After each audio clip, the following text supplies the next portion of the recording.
Alright, may tao sa kabilang line, huling caller for TLC. Hello, good morning. Hello? Hi, good morning. Good morning po. Ayan, sino po sila? Si Hasmin po. Hasmin, ilang taong ka na? 25. Are you sure ka na ba? Opo. Are you sure very much? Opo. How come? Tarin. Ang ginagawa sa buhay ni Hasmin? Housewife po. Housewife. Ilan na ang iyong anak? Bali, isa po, then buntis po ako. Ah! Taray! Buntis ka ngayon. Opo. Anong ginawa nyo? Mga tanong ko no? Kainin. Alright. At saan si Mister? Sa Maynila po. Nandito? Opo. Ang ginagawa niya dito? Business daw. May duda ka. Business daw? Bakit ganon? Bakit ganon? Kasi hindi ko naman po nakikita eh. Teka lang ha. Ano ba yung talagang trabaho ng kasama mo? May internet shop po kami. Internet shop? Opo. Saan? Dito po, sa Bulacan. Ay, bakit nasa Maynila asawa mo? Ay, sideline po. Anong sideline nito? Malaman-laman lang. Parang online business po. Gaya ng? Yung, hindi ko po alam eh. Hacker ba ang asawa mo? Hindi naman po. Ano po? Parang, yung, hindi ko po ma-explain eh. Explain mo, anong binibenta? Parang bulb. Bulb? So nagbebenta online ang asawa mo? Apo. Business. Apo. Pero parang ba't may duda ka? Parang business daw? Bakit?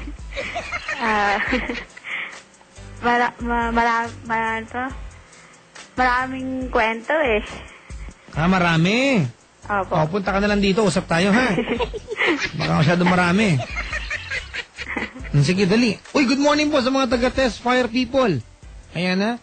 Currently active. Wala, di ko makita. Pakipost naman mga kaibigan para malaman ko. Naka-offline ako eh. Alright, dali tuloy. Anong problema? Ay, yun nga po. Bali, parang hindi na po okay yung pagsasama namin. Pero hindi po kami kasal. Asawa pa rin yan, asawa pa rin. Opo. Huwag mong gawing issue ngayon yan, tuloy. Tapos yun po, parang hindi na okay. Lagi na po kami nag-aaway. Anong pinag-aawayan niyo madalas? Sex life po. Sex life. Maraming salamat for being so straightforward to me. Sino ang tumatanggi sa sex? Madalas po ako. Bakit? Kasi po, tulad ngayon, naglilihi po ako. Bakit naman kasi gustong Ewan ko lang ha. Sana may magtest sa doktor sa atin. Sabi nila sa Ilonching, it's actually healthy na di ba? Kapag buntis ng girl. Oo, healthy yun. Pero syempre, hindi ko alam ang pakiramdam ng buntis. Di ba ka nabuntis eh. Kung nakakairita ba makipagniig? Yun na lang gawin natin sa Ilonching. Nakakairita ba makipagniig? Kapag buntis ka, bakit mo ba ayaw kasi? Tanong-tanong lang. Kasi po, medyo maselan po yung paglilihi ko. Ganon. Opo. Ilan ba na ba dyan mo? 4 na po. 4? Oo. Ayan. Ayaw mo na makipagniig sa kanya. Opo.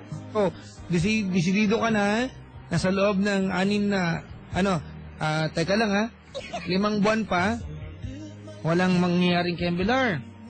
Hindi naman po, bali, ang kinukuhan ko lang po, pag nakalipas na tong lihi ko, okay na rin po. Bali, ngayon po, hindi po kaya ng katawan ko. Sa bagay, di ba? Ano ba naglilihan mo? Hindi yun na nga po, hindi po ako makakain, nahihilo.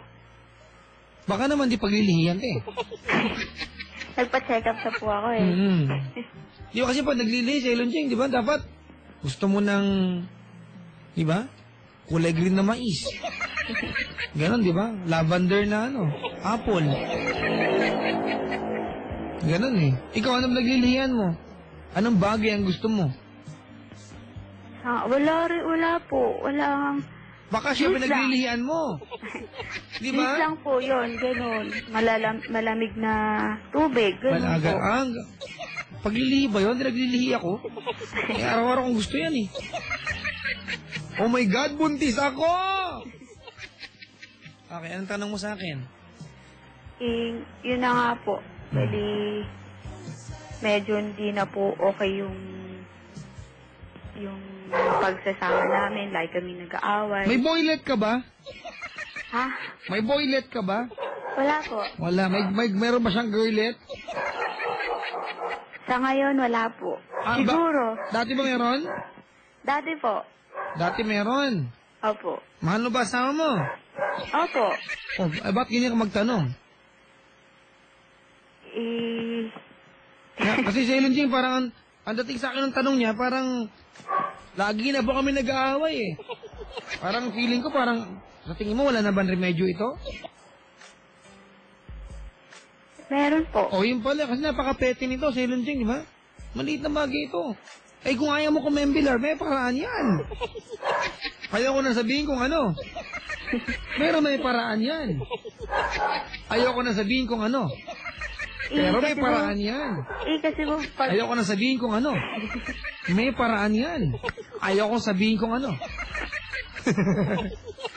Ano pa? kasi po, pag ini-explain ko naman sa kanya, Baka naman, hindi naman po siya naniniwala. Baka naman kasi pag in-explain mo, hindi pong wala na siya sa lawal. Talaga magagalit yun. Di ba yung mga tipong wala na siyang brief, saka mo explain sa kanya, magagalit. Pero Jing, magagalit talaga yun, di ba? Papa Jack, kaya pala malaki ang tiyan mo kasi buntis ka. Ano ba yun? Diba? Ito, teka, may nag-text ha. Sabi ni Dexter na Makati, basahin ko lang ha, okay lang ate. Apa. Sabi ni Idol, sabi niya, kailangan talaga ang sex for a stronger relationship. Pero mga kaibigan, just for the sake of it, tawagin mo natin lovemaking. Ba kasi ang sex eh. Diba? Pero pwedeng i-divert ang sex energy. Ito naman sa ibang bagay. Sana maintindihan to ng asawa mo. Anong gagawin niya sila? Mag-yoga? Ganun ba yun? Sabi, bawal daw ang kembilar pag buntis kasi matatamaan ng baby. Hindi totoo yun. Paglabas, may pilat sa noo. Diba? Ganito, ano, ate? Jasmine? Pakiramdam ko lang, this is a very, very petty kind of, away. Diba na ito'y daanin, diba, i-divert, tama yung sabi ito, pero ganito, i-divert mo yung asawa mo, atensyon niya, sa ibang paraan. Diba, i-excite mo siya na, alam mo, mister ko, diba? Magkakaanak na tayo, na-excite ako, diba? Ganon, huwag mong tusukin, baka mabukulan. Halika dito, yakapin kita. Alam ko naglilihi ka. Pero this should not stop you from making the effort of, diba? Ito nakuha ko po kay Mama Ali Soto. Mama A. To feed, diba, the body of your husband, the ego of your husband, and etc. Likewise, he will have to do the same thing for you. Okay? Apo. Ganun yun. O sige, kung nakahanda ba siya, anong gusto mo sabihin sa kanya? Malaman-laman lang. Dali. Umiyak, ano umiyak? Yung anak mo? Hindi po. Sa kapitbahay po. Tulog po yung baby ko. Ano na? Tulog po yung baby tulog. ko. Dali. O sige. Apo. Sa iyong asawa? Han. Teka lang ate. Ang lakas na iyak ng bata. Ibigay nyo kasi yung tsupeta ng bata. O dali. Han? Han, kung nakikinig ka man, sorry sa mga pagkukulang ko.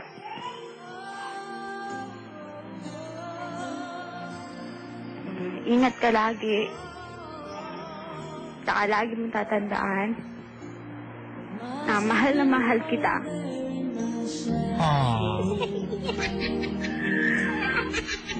Yun lang po.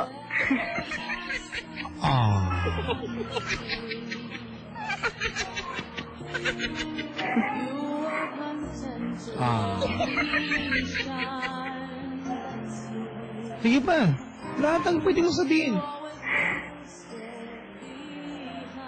Sana maintindihan mo ako. Saan ang bagay? Specifically. Sa lahat po, yung ugali ko.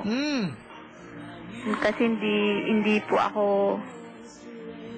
Mahilig sa ano? Parang ganun na po. Tsaka, yun po. Tsaka mahirap pag-alaga ng baby, lalo na sa kalagayan ko. And sorry sa lahat. Sa lahat-lahat. Sabi ko na may paraan kasi. Kung ayaw mo ng Kembilar sa asawa, paraan yan. Di ba sa Ilon? Mga kaibigan namin nag-usapan dito mag-asawa, ha? Hindi mag-shota, ha? Because you know, making love or a romance between you and your husband is a responsibility. Although exemption kasi buntis ka, medical condition ito, si Ilon Ching. Pero, kumbaga, pwede mo kasi ito i-divert sa iba pamamaraan. Diba? Kaysa kumain kayo ng bibingka, kumain kayo ng puto. Diba sa Ilon? Ganun yun eh. Oh, kaysa kumain kayo ng ng tupig, kumain kayo ng suman. Kaysa kumain kayo ng adobo, kumain kayo ng pinikpekan. Yung sabi ko eh. Okay na? Apo. O pagdating niya mamaya, anong gagawin mo sa kanya? Malaman-laman lang. Wala po. Wala? Siguro po lalambingin. Oh, di ba? Tapos? Sige. Papa Jack naman eh. Alam mo bakit ako ganito si Ilon Ching? Kasi hindi ako naniniwala na may taong hindi malambing kung mahal mo yung kasama mo. Jasmine, kamusta yung bata dyan? Ba't iyak nang iyak? May sakit ba? Wala naman po. Parang naguluhan ba sa atin? Hindi naman po. Sige, salamat sa pagtawag, ha? Thank you po. Teka lang. Anong lambing ang gagawin mamaya? Ganon. Kailangan pa sabihin. Tanong lang.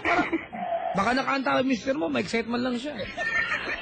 Una po, siyempre, papakainin ko po siya. Ng ano? Ng pagkain. Oo. Ano nga pagkain? Kanin. Kanin. Anong ulam?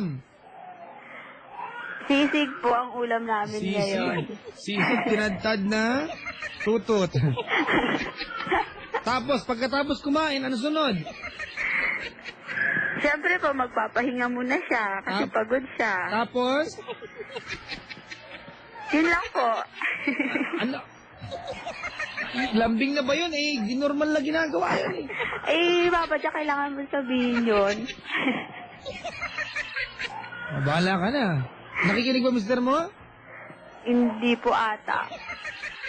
Asan ba siya ngayon? Nasa Maynila, dyan nga po siya. Anong oras siya uwi? Mga madaling araw na po yun. Ganon? Opo. Baka kilala ko tong asawa mo, ha?